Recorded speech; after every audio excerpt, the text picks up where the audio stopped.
Well, here I am on the back deck planning some navigation for our next trip, our next cruise down Lake Ontario to the St. Lawrence River in the Thousand Islands.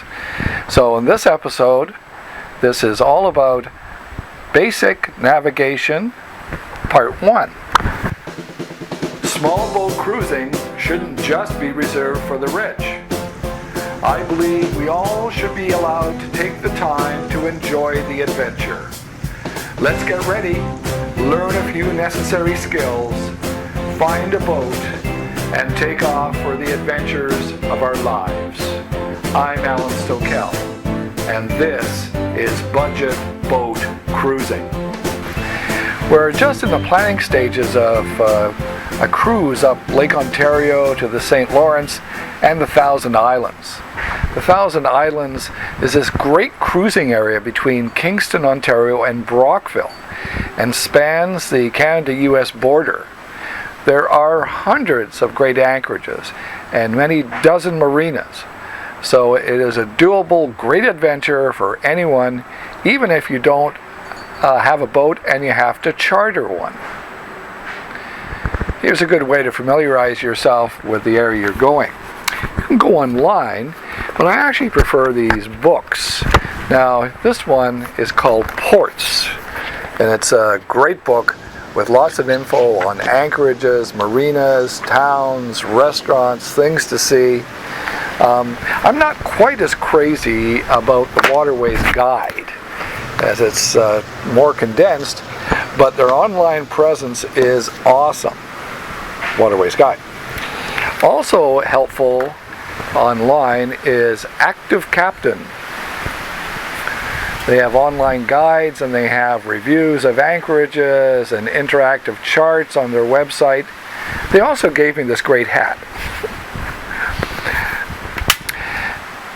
Now, this is the 21st century, so I'm going to be using some apps on my smartphone or on my tablet. I have a review of a few of these apps if you want to watch them here. The new technology is great and I love using it, but you know, when the shit hits the fan and everything goes to rat shit, you will thank your God for a chart. Richardson publishes this book of charts, and it does state clearly that they should not be used for navigation purposes. Yeah, sure. It's okay because most people use an app anyway, so don't tell your lawyers. I use these charts because I like to know where I'm going.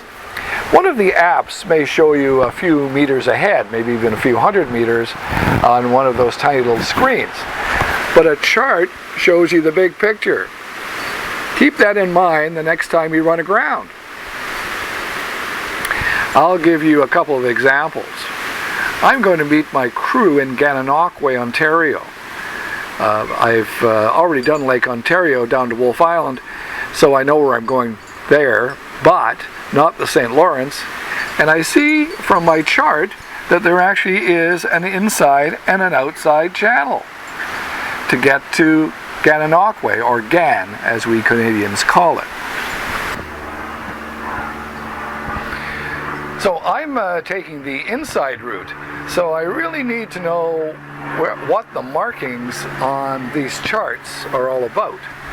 Now, the Canadian government published a great guide to charts called Signals, Abbreviations, and Terms, or commonly called Chart 1.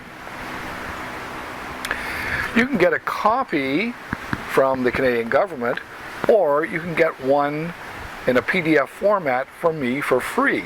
Just email me at the address below. Now here's a few basics. As you head upstream or out of the ocean, the buoys on the right or the starboard side will be red, and the ones on the left or port will be green. If you turn around, the buoy reverses. Ones that are both red and green indicate that it's where two channels split. Please make sure you know all your voyage information before leaving. Now, please do make a float plan before you leave, including your name, the name of your boat, the type and the size of your vessel, and the approximate date you plan to be at various ports and anchorages, and send it to friends. If you would like a sample, just email me. So, thank you for watching. You might be interested in some of our other videos. How to predict weather, for instance, very important when you're sailing. Cruising the North Channel, it's another cruise, a little more ambitious than the Thousand Islands. Or, if you like, head to our sister channel, Grampian Marine, to check out how to maintain and look after an old fiberglass boat. I'm Allan Stokell. Thank you very much for watching.